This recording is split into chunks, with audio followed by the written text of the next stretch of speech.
Salut les âmes damnées, ici Octolady et bienvenue sur ma chaîne. Les jours avancent et nous rapprochent de plus en plus du nouvel épisode d'Hellouva Boss. En effet, plusieurs news nous indiquent qu'il ne devrait vraiment plus tarder. Mais en attendant, je vous avais promis la review du premier épisode et c'est ce que nous allons faire aujourd'hui. Oh, et pour tous ceux qui se demandent comment voir Hellouva Boss ou Has Been Hotel, je vous explique tout en fin de vidéo.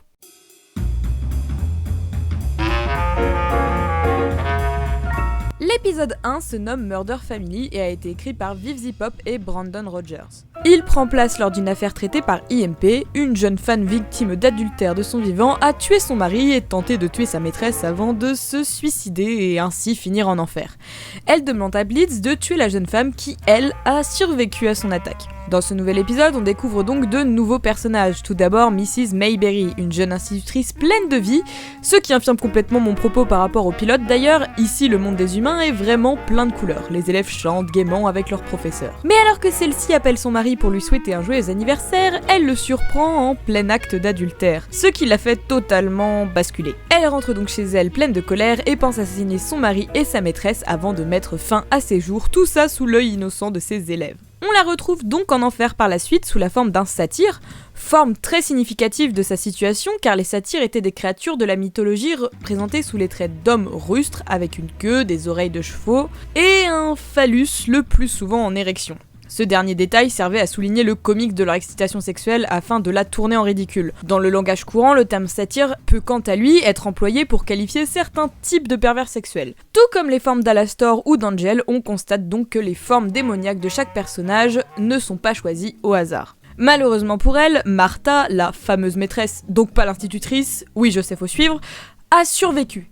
C'est pour cela qu'elle fait appel à IMP. Elle n'a pas fait que survivre. En effet, après la tentative de meurtre ratée sur sa personne, Martha reçoit 2 millions de dollars et tout le monde se met à la considérer comme une héroïne. Ce qui forcément met Miss Mayberry hors d'elle.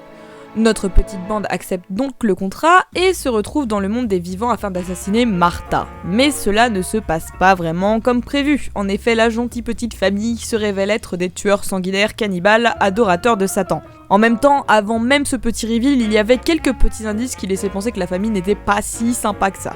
S'ensuit une petite partie de chasse où nos amis les démons se font défoncer par la famille humaine.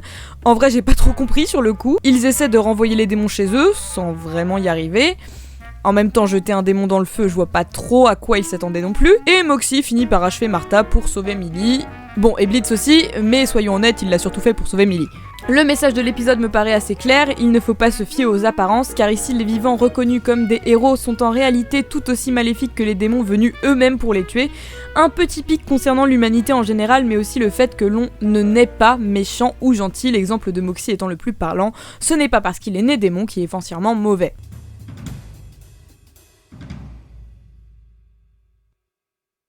Dans cet épisode, les personnages se dévoilent un peu plus. Blitz est toujours aussi provocateur, et ce même avec ses clients, cependant je l'ai trouvé plus réfléchi et plus sérieux concernant son travail, même si son franc-parler et ses blagues cinglantes sont toujours bien présentes. Contrairement à Moxie, le travail, c'est le travail. Il ne cherche pas à savoir qui sont ses victimes, y prenant même un malin plaisir. Bon, il panique quand même face à un fusil car on apprend effectivement qu'en plus d'avoir le sang noir, bleu, ça dépend, les démons sont aussi sensibles aux armes à feu que les hommes, allez savoir pourquoi. Et pourtant, même dans une situation aussi désespérée qu'une chasse aux démons, il trouve le temps de répondre à Stolas ou de vanner ses agresseurs sur leur méthode peu efficace, sans oublier de bien réprimander Moxie à la fin. Moxie, lui, confirme ce que je pensais déjà au départ, il est clairement le plus humain des personnages. Beaucoup de monde m'ont d'ailleurs demandé pourquoi il était en enfer alors qu'il était si gentil. Sachez que Moxie est un imp, une race de démons mineurs nés directement de l'enfer.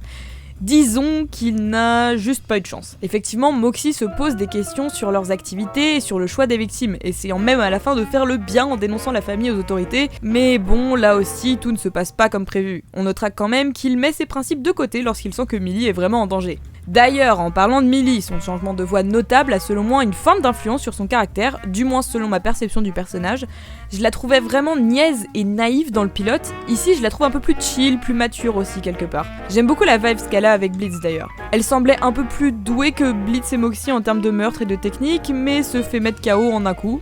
Je veux dire, les gars, vous êtes vraiment des démons ?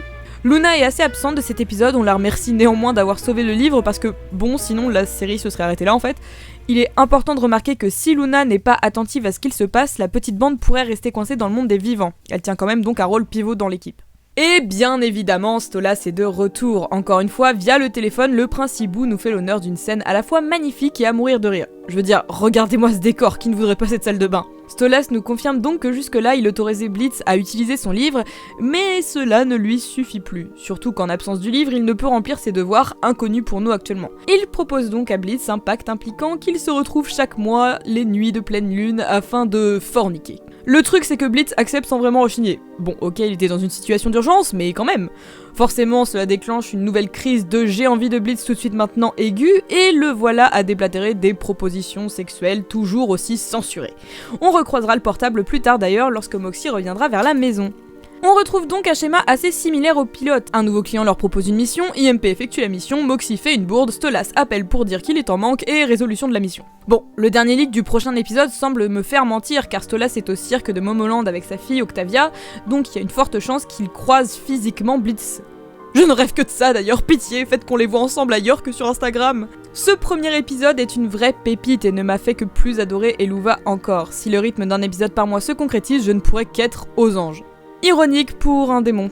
Sachez, pour ceux qui cherchent ou attendent les épisodes d'Hasbin Hotel, actuellement, il n'existe qu'un seul épisode de cette série. Il est disponible en anglais, français ou japonais sur la chaîne de Viv Zipop. Sachez que le projet a été acheté par A24 et que la série sera diffusée à la télévision. Vivzi donne très peu d'informations sur le projet, tout simplement car elle ne peut pas en donner actuellement. Il faudra donc s'armer de patience. Les comics, eux, sont quant à eux sur le site officiel d'Hasbin Hotel. Il vous suffit de le noter dans la barre Google, Hasbin Hotel, et ce sera le site hasbinhotel.com. Vous verrez que sur la page d'entrée, il y a 2 couvertures, celle d'Alastor et celle d'Angel. Pour ce qui est d'Eluva Boss, l'épisode pilote et l'épisode 1 sont disponibles en anglais sur la chaîne de Vivzi. Aujourd'hui, seul le pilote bénéficie d'un doublage français et est disponible sur la chaîne Hasbin Hotel FR. La vidéo est à présent terminée, j'espère qu'elle vous aura plu. En attendant une prochaine vidéo, je ne peux que vous dire, restez à l'écoute.